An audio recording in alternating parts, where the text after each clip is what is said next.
अलामात कुबरा यानी कि क़यामत की बड़ी निशानी।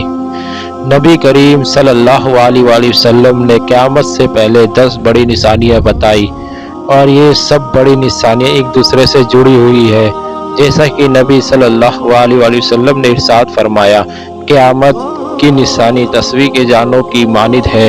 जब एक दाना टूटता है तो उसके तमाम दाने गिरते चले जाते हैं। क़यामत की निशानियां भी तस्बीह के दाने की तरह मुसाबित है। जैसे एक निशानी जाहिर होगी, सारी निशानियां एक पे एक जाहिर होते चली जाएगी। हज़रत हुज़ैफा रज़ी अल्लाह तआला अन्हु से रिवायत है, एक दिन रसूलुल्लाह सल्लल्लाहु अलैहि वसल्लम हमारे पास आए। उस वक्त हम लोग क़यामत की निशानी के बारे में गुफ्तगू कर रहे थे। रसूलुल्लाह सल्लल्लाहु अलैहि वसल्लम ने इरशाद फरमाया, क़यामत उस वक्त तक जाहिर नहीं होगी जब तक तुम ये 10 निशानी जाहिर होते हुए ना देख ले। फिर रसूलुल्लाह सल्लल्लाहु अलैहि वसल्लम ने उस 10 निशानियों की जिक्र तफसील से किया।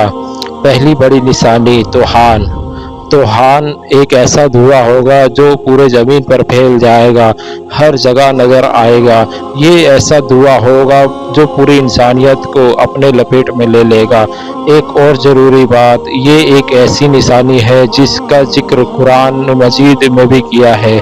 सूरत दुहान में अल्लाह रब्बुल इज़्ज़त ने फरमाया, इंतज़ार करो वो दिन जब आसमान एक धुआं जाहिर करेगा जो लोगों को घेर लेगा, और ये एक दर्दनाक अज़ाब है। अब दूसरी बड़ी निशानी रसूलुल्लाह सल्लल्लाहु अलैहि वसल्लम ने बताई, वो खुरूज दज्जाल का फितना तरीके निशानी है, सबसे बड़ा फितना है। और इस बात का अंदाज़ा भी इस बात से लगाया जा सकता है कि हर नबी ने अपनी उम्मत को इस फितने से डराया। दज्जाल का मतलब है धोखेबाज, फरेबी मक्कार, यानी कि हक और बातिल को मिक्स कर देने ताकि पता ना चल सके कि हक कौन सा है और बातिल कौन सा है। और रसूलुल्लाह सल्लल्लाहु अलैहि वसल्लम ने इरशाद फरमाया, मक्का और मदीना के अलावा कोई ऐसा शहर नहीं होगा जिसको दज्जाल रोंदता हुआ यानी बर्बाद करता हुआ ना घुसेगा। और तीसरी बड़ी निशानी रसूलुल्लाह सल्लल्लाहु अलैहि वसल्लम ने बताई,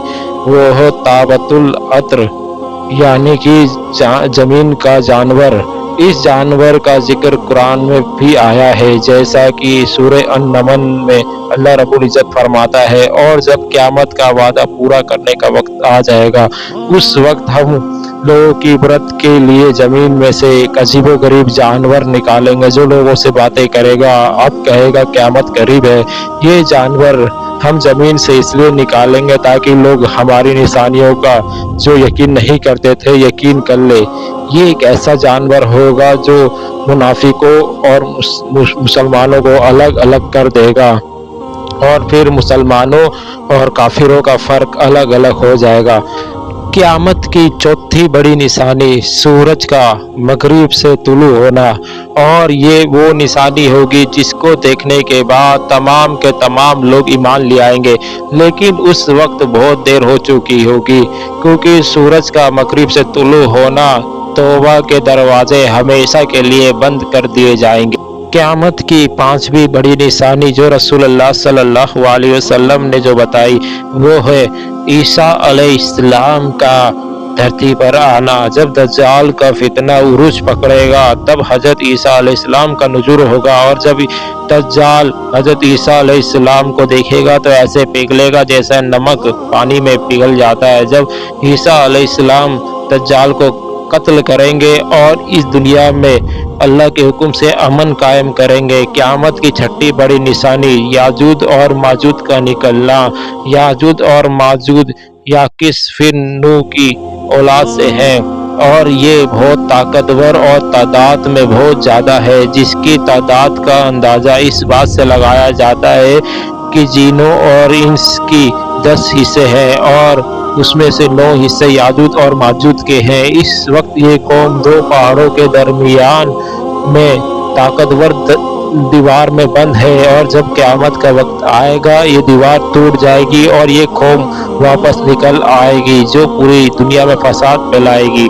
इसके बाद क़यामत की 7वीं, 8वीं, 9वीं, 10वीं जो इस सूरत में आएगी, जो जलजले दुनिया को हिला देगी اور یہ سب زلزلے دنیا میں آئیں گے اور یہ زلزلے عام زلزلوں کی طرح نہیں ہوں گے اور یہ بہت ستیش اور بہت بڑے زلزلے ہوں گے اور ان کی شدت اس طرح ہوگی کہ پوری دنیا اس کو محسوس کریں گے۔ اور سب سے آخر میں سب سے بڑی نشانی جو ایک بھڑکتی آگ جو یمن میں لگے گی، جو میدان محشر میں لے جائے گی، وہ میدان جہاں پہ قیامت کے دن سب کو جمع ہونا ہے۔